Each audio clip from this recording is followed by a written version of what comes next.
Which wading bird would end you? From tiny beach runners to prehistoric machine gun-sounding swamp terrors. Level 1, the sandpiper. A tiny, nervous bird running from the waves. It gently pecks the ground. Level 2, the flamingo.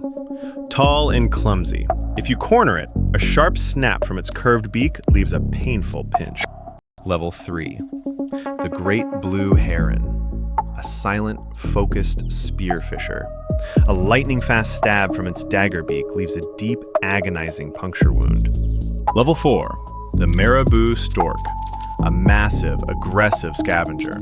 Its heavy beak strikes your head, delivering vicious, blunt trauma that leaves you concussed. Level 5, the shoebill stork. A towering, prehistoric nightmare.